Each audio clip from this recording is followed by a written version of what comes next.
Bismillahirrahmanirrahim. Assalamu alaikum. Welcome to Newsroom. I'm your host, Khalid. But today is the 14th of June 2021, and our leading story is about the future of the Afghan peace process, and of course, Turkey that is saying it's going to have an important role once the US withdraws from Afghanistan. More in the following report. After 20 years in the country, US and NATO forces are hastily leaving Afghanistan. The cost of this 20-year military and security engagement have been astronomically high in lives, in livelihoods, and in money. Over 2,300 US servicemen and women have been killed and more than 20,000 injured. The actual victims have been Afghans themselves, who have borne the brunt of the casualties, with over 60,000 members of the security forces killed and nearly twice that many civilians. American withdrawal from Afghanistan is neither an admission of defeat nor is it a declaration of victory, though the unwinnable war drastically unraveled the limits of American power. Pakistan-US transactional relationships have always reverberated around the Afghan cauldron. Pakistan is not only still important for the US for a smooth exit from Afghanistan, but also for its post-withdrawal security plans in the region. While addressing the inaugural session of the Pak-Afghan bilateral dialogue in Islamabad, Foreign Minister Shah Mahmood Qureshi reiterated that resolving Afghan quandary is shared responsibility, and Pakistan would not take responsibility if it was blamed for any deterioration in the Afghan peace process. Ending the forever war in Afghanistan is a staggering task, which presents the formidable challenge to all stakeholders. The Taliban, while adopting a tough posture, have nonetheless kept space open for engagement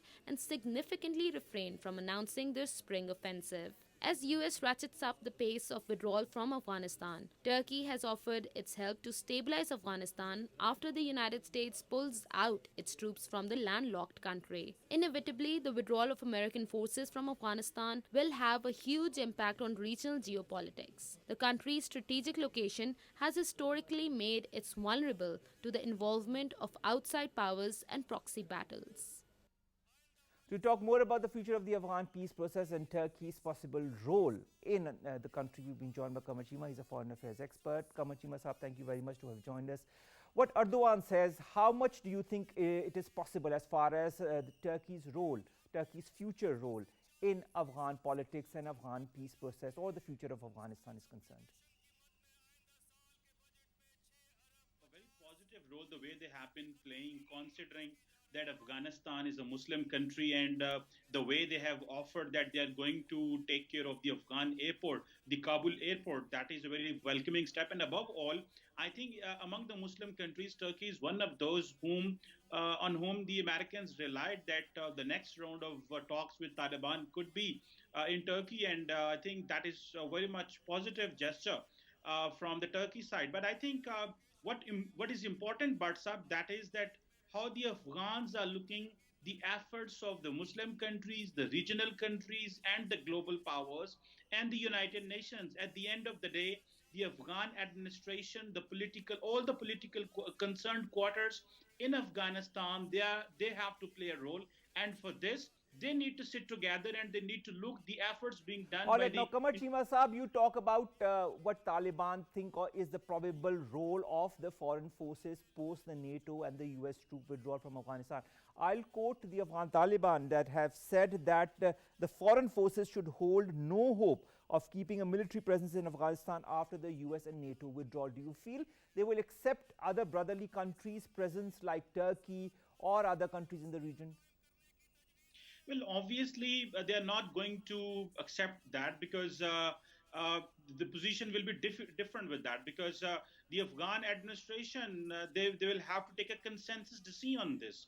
I think the Taliban may accept that if everybody is on the same page. But the problem is what we see at this moment is that the Taliban want everybody to leave Afghanistan, and then Afghan administration and the Afghan government will be at the mercy of Taliban. So obviously, that is why what we are talking is a political settlement is needed. Pakistan has time and again asked the Americans that we want a political settlement so that at the end of the day, there is no scapegoating. Pakistan is not blamed. And this political settlement, which has a very less chances, although, and what we see is that things are not in a good way. And let me tell you, What Taliban may be thinking, Taliban would love to go for a kind of a civil war, where obviously Taliban have nothing to lose, and whatever the apparatus that was installed in Afghanistan, the governing structure, the political parties, the presidential system, and how the Afghan society was raised in last around 2 decades, the Taliban want to shatter all that. So what we understand is, even if Taliban do not agree, we have to make them agree, and we need to keep them on the table. And for Let's this, talk about the this Americans agreement. You remember, Qamar Cheema Saab, the Afghan peace process was a deal made between the Afghan Taliban and the US government. Do you feel that there's going to be a possible US role as the realignment of different countries with Afghanistan is concerned for the future peace process, like the role of Turkey? Because Erdogan Saab says that he's going to talk to Biden on the sidelines of the NATO summit, and of course there are other countries that want their influence in the region as well. Do you feel that the US will continue to have some kind of a presence, direct or indirect, as far as the future of this Afghan peace deal or the future Afghan government is concerned? Well, I think that is clear. There is a clarity. If you remember, the US Secretary of State Antony Blinken said that we are leaving Afghanistan, but we are not leaving region. So this is one thing. So by not leaving region, they means that they are going to be connected with all the countries in the region. And above all, the United States is the single most country which can influence the developments. But remember, the way United States has realized that they alone cannot bring any kind of a solution. So the maximum Chinese role will be in a very positive way, because Chinese are going for sort of a development, construction, and bringing much of the development projects in Afghanistan, to whom Taliban would also like. So obviously, a new, fresh approach is needed in Afghanistan, where Taliban understand that those who are in Afghanistan, and even the Afghan themselves, those who understand that those who are in Afghanistan, they are not to make them colony. They are not here to make them second-grade citizens or to be the subjects of the global powers. Or the global powers are in Afghanistan for the shared growth, for the growth and the development of the country, and the Chinese can better play that role. But at the same time, the Chinese concerns must also be addressed, where some of the militant groups are there which disturb the Chinese interests. So in reality, Pakistan, China, America, Russia, Iran, and all these countries in the region, they can have a fresh approach, and stubbornness must not be there. Now, when you talk of a fresh approach, Qamar Cheema Saab, when Erdogan Saab says that America is preparing to leave Afghanistan, and the only reliable country to maintain the process over there is obviously Turkey. Do you feel there is too much of pressure, emphasis on Turkey, notwithstanding the role of other countries like China or Pakistan? Well, I think if the Americans really want, and the global powers really want Turkey to play a role, then I think the Turkey must not be sanctioned by the US. Recently, the Turkish government signed a deal with the Russians to buy S-400, and the Americans are sanctioning them and depriving them of F-35, and applying the Katsa rules on Turkey. So we have to see that if America really needs the Turkish help, they really need Pakistan's help, and they must not have this carrot and stick approach. If they need to come up with the open hand, with the open mind, and they need to sit and they need to find out the ways which are really in the favor of the Afghan society. So on the one hand, the countries which are cooperating and helping United States for restoring peace and bringing all the stakeholders on the table. On the other hand, those countries are sanctioned, and they are threatened that they will be blamed if there is no solution in Afghanistan. So in reality, the global powers have lost interest in Afghanistan, the way you have seen. The Americans have lost the interest in Afghanistan. The Europeans have lost the interest in Afghanistan. When you say that the foreign powers or the US has lost interest in Afghanistan, do you feel that there's going to be a geopolitical or geostrategic realliance post the NATO and US withdrawal? Obviously, there are chances of that. And remember, if much of the 35-40 years sanctions on Iran didn't work, and the Iran has been trying to go for independent policy in the region, even in Afghanistan and even in the Arab world, and the China is a partner for peace and the partner for prosperity in the region. The Russians also are looking this region very carefully because of the Afghanistan's link with the Central Asia. So this realignment is there, and Americans are looking towards Indo-Pacific. But the point is, the global strategic investment are the partnership, like the transatlantic partnership with the Americans have 50, 60 years ago, 70 years ago. Americans are going to redraw such kind of or going to craft such kind of a partnership in the Indo-Pacific. So they believe this Middle East, Asia, Central Asia is not that much area of concern for them. So they want to take care of the area which is a backyard of China. So their concerns is Indo-Pacific, but the regional powers, they're still looking that they need to engage more through the forums like SCO and other bilateral and multilateral forums in this region. All right, now coming to Afghanistan and its national politics, we know that Taliban wield a lot of control in the country. Now, post the withdrawal of US troops and, of course, the NATO troops, do you feel that the Afghan Taliban will be ready for some kind of a national reconciliation of a national form of government with the other powers that be in the region? Well, I think they must be ready, although at the moment they don't seem to be ready, and they understand that they have nothing to lose it at this moment, and everyone else is losing. So Afghans are just trying to win more time. They're trying to take more time and buy time, so that they have a policy of exhausting other players, and so far they have been very much successful in this regard.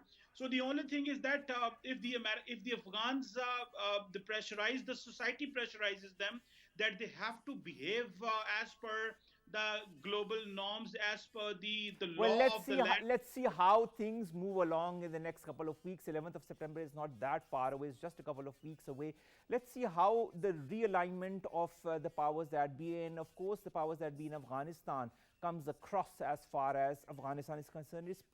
It's pertinent that peace comes to Afghanistan. So many people want that peace in the region, because peace in Afghanistan obviously will mean peace in this part of the world. Thank you very much, Qamar Cheema Saab, to have joined us and to have given us your outlook on the future of the Afghan peace process, and of course Turkey's role as far as playing some kind of role in the future of Afghanistan is concerned. Let's come to our second topic, and that of course is kind of related with the first topic, the reassessment of the US role post its withdrawal from Afghanistan. What kind of a role is the US going to have? On the same side, there is also the G7 summit, and there is possible realignment with other countries to counter what is going to happen as far as the China's BRI is concerned. In parallel, there are a lot of things that are happening, and very quickly. More in the following report.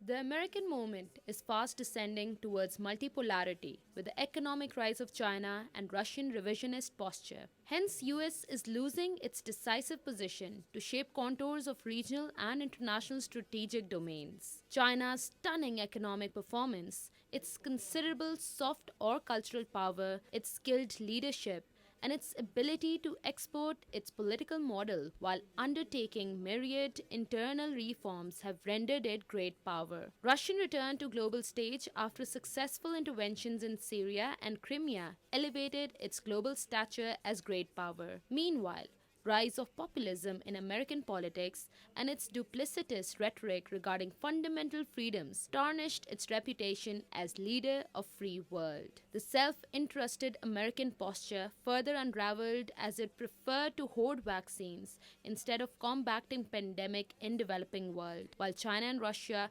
robustly supplied vaccines to pandemic-stricken developing world. The emerging Great Strategic Triangle, however, could have significant consequences for South Asian geopolitics. Above all, there is high demand for greater security in South Asia post-US withdrawal from Afghanistan, and these three great powers can be either important suppliers or spoilers. Notwithstanding, the smaller nations now have greater strategic room to maneuver in a multipolar world, as US cannot coerce or cajole these states to form temporary alliance with it. Thus, amid the emerging strategic competition between great powers, small nations can exercise greater leverage without overly relying upon one superpower. Ironically, US have seen Pakistan purely from the Afghan prism, and there is no indication that the Biden administration will be deviating from the policy approach. In rapidly changing regional geopolitics, Pakistan can now morph its hitherto transactional relationship with the United States towards equitable, balanced direction. Now, to talk more about the future of the US role in the region, Is it going to be a new role, or is it going to be a continuation of what it has been doing in the region and the way it has been involving itself in the region? We've been joined by two guests. One joins us in the studio, the other on Skype. In the studios, we've been joined by Professor Ejaz Akram. He's a professor of religion and world politics. Thank you very much, Professor Akram Sahab, to have joined us here in the studios. It's a pleasure to have you for our show. And our second guest who joins us is Professor Martin Jacques. He's an author and a journalist. Professor Martin, thank you very much to have joined us as well. Let's begin with you, Professor Ejaz Akram. Putting as a benchmark or as a base what is happening at the G7 summit, the way the US is trying to realign other countries of the G7 against China or in parallel to China's Belt and Road Initiative, how do you foresee, I mean, if you put that as a benchmark, how do you foresee the future role of the United States of America in the region? Yes, this is a very important question, Omar Saab, and I must say, give you my bottom line first, that the United States is losing its significance in the world affairs that it once used to possess. I don't take this current G7 summit very seriously in its outcomes, because it's an attempt, could be a desperate attempt to cement the previously fractured relationships within Europe and America. So the transatlantic alliance, which was fractured by mutual distrust, and the United States' role as to bludgeon into submission its allies, and the Europeans do not like that. Most recently, as you know, the US administration, elements in the US administrations were found guilty in spying on its allies and by tapping their phone calls. So obviously the Europeans were not like that. Now, but they're trying to get their help and their assistance. Yes, so Biden's, when we look at Biden, was trying to say that we're trying to resuscitate the Western alliance. The issue is that that Western alliance, which one day used to be it used to be powerful and it used to be considered legitimate, is somehow losing its luster, because it is now facing a crisis of legitimacy where the soft power of the West in general, but the United States in particular, is in danger. All right. Professor Martin, do you feel that the US or the West is losing its luster or its dominance over world politics? Yes, very much so. I think that, the underlying reason for this, I think, is that the United States is just that much less important economically in the world now. It commands something like 16% of the global economy, or accounts for that. And this is obviously now less than China in terms of primary purchasing power. And if you look at the G7 meeting at the weekend, then even if you put Europe and America together, they only account for about 31% of global GDP. So you've got this picture of really the diminishing role, the diminishing reach, the diminishing potential of the United States. And everyone can see this. And there's another aspect to this, actually, and that is, if you go back 20, 30 years, the United States was a big trading power. It had a lot of countries look to America for trade and for export markets. And now America is really a relatively small player in this field. It's no longer an important market in the way that it was in the past. Of course, essentially, it's been supplanted by China. So I think you've got this picture, which is very different from, if you go back to the 1970s and G7, in a way, the G7 ran the world. And today, no, it doesn't run the world anymore. It has become a Western faction. It's not more than that. And quite frankly, all the time, really during the conference, you could feel them, looking over their shoulders, especially Americans, of course, at China. So we're going through an extraordinary shift in terms of global power. All right. Extraordinary shift. This is what Professor Martin says. Now, Professor Ejaz, in this extraordinary shift of global repositioning, whose hard or soft power is more attractive to the powers that be, the other powers that be in the world, whether it be the United Kingdom or the European Union or other important countries in the world? I think that certainly if we say hard power comes from your military and your military prowess comes from your economics. In that arena, I would say that China certainly is by leaps and bounds has grown. But then what you do with that hard power, you need soft power. If you do something bad with that hard power, then you cover it with the soft power, which the United States has done many times. But you know, you used to build things in Europe. You used to build dams in Pakistan, which no longer does because its foreign policy has been so aggressive that since 9/11 it has bombed, raided, and occupied so many Muslim countries that it's no longer has the face-saving mechanism that is needed to actually for your soft power to work on something. Its own race relations are disastrous inside the United States. It's, if you look at the example of the pandemic, I mean, they've been very selfish about the production and distribution of the vaccines. If you look at human rights, it supports one of the egregious abusers of human rights in the Middle East. Well, they have said in the G7 summit that they're going to distribute 1 billion vaccines or so to step up. And of course, they're also talking of climate change as well. But there seems to be some kind of change for the better as far as COVID vaccines or climate change is concerned. But as far as the global repositioning is concerned, and of course, attracting the other countries to, I mean, and this whole, you know, either you go with China or you go with the United States of America, what's going to be the future? I think that the, you know, let's take the example of the Blue Dot Network that they have proposed for $40 trillion, as opposed to a few $1 billion of China, or say over $1 trillion of Chinese initiative or BRI. Where was the United States for so long? Did they not have the full control of the sea routes and land routes and the institutions, the global institutions that run? They could have done the Blue Dot Network 70 years ago, where they had greater wherewithal to do that. Why now? Because they just want to counter the BRI. They just want to counter and these are all promises. So I would not take the American promise seriously because they've acted irresponsibly and they renege their deals that they make with countries. Now, Professor Martin, you know, India has been invited to the G7 summit, so has Australia, South Africa. Why haven't Russia and China been invited to it? Shouldn't they have been invited to have a more global perspective as far as the future of global politics or global realignment is concerned? Well, I think the reason is actually quite simple, which is that especially the United States regards both China and Russia, although they're rather different, of course, as the problem, the enemy in this situation. So they don't want to include them.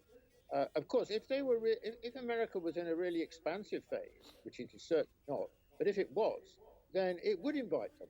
But they don't, you know, but that would essentially, Biden came to the G7 saying, you know, I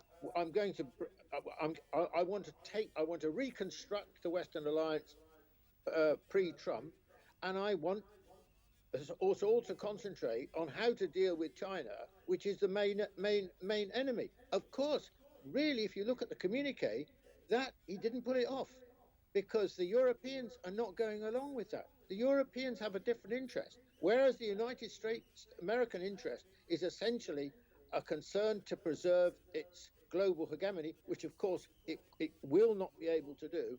And on the one hand, and on the other hand, the Europeans, they don't have that interest. They're not in the they once were, but they're no longer in the hegemonic game.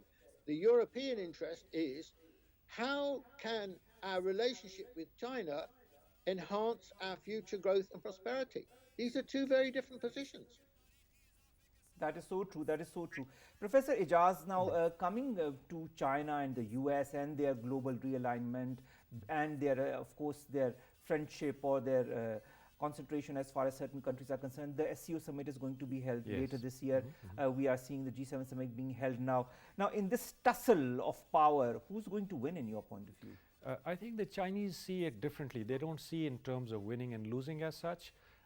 SCO, for example, if you look at SCO, China has, and along with Russia and many countries, it's not an exclusive club. It is a very inclusive platform on which many nations have been welcomed, and I think many more will come, including in the foreseeable future. The United States of America wants to cooperate with China and with Russia. I think it'll be so much better for the American people. But the reason that the US elite thinks very differently in exclusive terms, it's a win lose situation. In this global scenario, can you think exclusively? Yes, I mean, when you think exclusively, then you're building walls around yourself. Exactly. And when can you afford to think in that manner? And when you build too tight walls around you, then you realize that you yourself have been isolated from the rest of the world. So I think this is something that the Americans need to take very seriously. That inclusive approach. For example, in SEO, they've very clearly stipulated that terrorism, separatism, extremism are the problems. And the U.S. foreign policy is an instrument. It's a tool of generating these things that that SEO is trying to counter. Now, Professor Martin, if, for example, we've seen in the past that China has rewritten the rules of history or the rules of economy or geostrategy or geoeconomy as we speak, if it continues to rewrite the rules of the game, do you feel that the West, in particular the US, is going to lose its relevance? No, I don't think the United States and the West will lose their relevance. I mean, America's going to be, still a substantial player for some time to come. But you can feel America's now really on the defensive in all sorts of different ways. Ejaz has just, I think, made a very good illustration of this. And you see, the old American way, and it's deeply rooted in American history, is a kind of Manichaean view, good and evil. You are my friend or you are my enemy. And you can see this consistently. Bush is handling... You are with us or you are against us, if you remember that quote. Yeah. I mean, Bush's handling of Iraq, was, it's good and evil. And this is... And handling G7 now, well, we don't want autocratic, by which he means China and Russia, regimes, because they are our enemies in this situation. Now, this is thinking that isn't going to this is thinking which is going to be more and more problematic for them, because the Chinese are much more subtle. They have a different view. They don't think in those terms, as Ejaz was saying. And the Chinese approach is essentially, give you another example. RCEP, the huge new agreement, trading agreement in East Asia. I mean, it's got all kinds of countries there, even Australia, Japan, South Korea, and so on. This is a very, very diverse set, whereas America is pursuing a very different kind of approach. So in this world that we're moving into, I think America doesn't really know how to handle it. American is essentially a zero-sum game. That's a very important perspective that you've pointed out. Professor Ejaz, Akram, the Blue Dot Network, this is what you pointed out as well. Right. This is of course, at the G7 summit, also one of the highlights of the discussion between the powers that are present there, and of course discussing different important issues. Do you feel it's going to be a viable alternative to the BRI, to the China-Pakistan Economic Corridor? No, I don't think so, because right now it's only about its talk. So we don't know any details about it. BRI has a very long thinking behind it. It manifested in 2015, but its manifestation it's a reflection of the guiding philosophy of China towards its international relations. And it's not only Chinese, it's now also Russian. And Russia has transformed itself and going back towards its different type of identity. And then you have a significant chunk of the non-Arab Muslim world, which is part of this group. So BRI, if you look at historical terms, is nothing new, because the Silk Road has been around for a long, long time. True. And so, but the Blue Dot Network has yet to reveal what type of control mechanism and what type of harvest is the West in general will try to reap with this. So until the details come out, it is very difficult to comment on that. But the amount of money that they have promised is very staggering. However, the Blue Dot Network, if it promises connectivity, which it should, then it can only reinforce the BRI. Then why spend $40 trillion redundant amount of money on something that China is willing to spend anyway? So I think that if If the aim is collectivity, welfare, and cooperation amongst the peoples of the world, then both should converge. So that remains to be seen whether they will converge or not. All right. Professor Martin Jacques, my last question to you is twofold. I mean, 19th century United Kingdom, 20th century US, 21st century China. How are they perceived or being perceived by the other nations across the world? And finally, what kind of a role, in your point of view, is Pakistan going to have in all of this scenario? We've seen the amount of demands that the US has put to Pakistan as the process of withdrawal from Afghanistan is underway. Which kind of policy options do you feel does Pakistan have as far as the future of this region is concerned? Well, first, on your first part of your question, which is how the UK, the US, and China are perceived. I mean, I think this is, well, Britain is, let's be straightforward about this. Britain was, a huge colonizer. At its peak, it colonized 25% of the world's population and landmass. And essentially, Britain has never been able to, what should we say, get beyond this history, which is, it deeply marks British thinking to this day. Indeed, I mean, Britain has never really exited the thinking of an imperial power, which is one of the reasons why it seeks always a very close relationship with the United States. I think America is in a different situation in the sense that America is still remains a very important power. But America over the last period, what shall we say, around the 90s and the turn of the century and into this century, has got into bigger and bigger trouble. I mean, all the wars it's fought, Afghanistan, Iraq, Syria, and so on, have failed. And one of them, as we know, is the longest war that America has ever fought.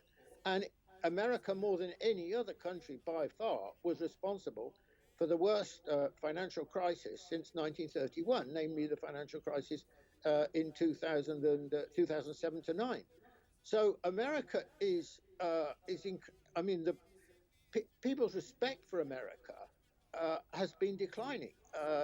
Now, China's in a very different situation because China is, and I think this is absolutely critical point, that China's relationship with the developing world is the axis, in my view, on which the future is going to be constructed. In other words, the subject of global governance and global change will be a majority of the world's population. That's never been true in the past. You've had these hegemons like the UK, like the US, which represented a relatively small part of humanity. Now we're moving into a situation. Why can China think like this? Because China was partially colonized itself. So it sees an affinity with countries that have been in this situation. And furthermore, China still remains, despite its great development, a developing country. So it has this sense of affinity with the developing world in the contemporary sense as well. And I think this puts China in a tremendous advantage because its whole strategy is not geared to the West. It's geared to its relationship with the developing countries. That's what Belt and Road tells us, I mean, which is the sort of pinnacle of this kind of development. A most extraordinary, actually, in my view, brilliant strategy, which has got the West on the defensive. Now, on Pakistan, I mean, well, actually, Pakistan, of course, is in a rather good position in many ways, which is that it has had a long relationship with China, a close relationship with China. Of course, Pakistan is probably, maybe, I don't know, the most important single participant vis-a-vis China in Belt and Road. So I think the opportunities for Pakistan in the future are strong, and it can always. It enjoys the relationship with China. This is very important. So Pakistan enjoys that relationship with China. Thank you very much, Professor Martin. Professor, just very quick response. Yes. Pakistan, China, Pakistan, US. Which relationship is going to emerge the stronger?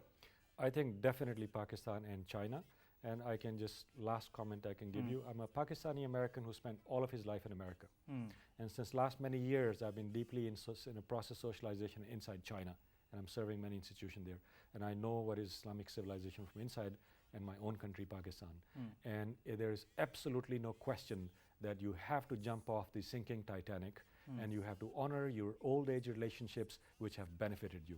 This is the call of the common sense, and I hope that our ruling elite will realize that sooner than later. All right. Thank you very much, Professor Ejaz Akram. Thank you very much, Professor Martin Jacques, to have joined us for this very important subject, that is the US reassessment in the whole region and the whole world politics, especially after its withdrawal from Afghanistan. How it's going to be? Will it still continue to play a role? Will it still be pressurizing Pakistan directly or indirectly? Or will China continue to have a stronger role to play in the future of the region and the future of Afghanistan? Only time will tell.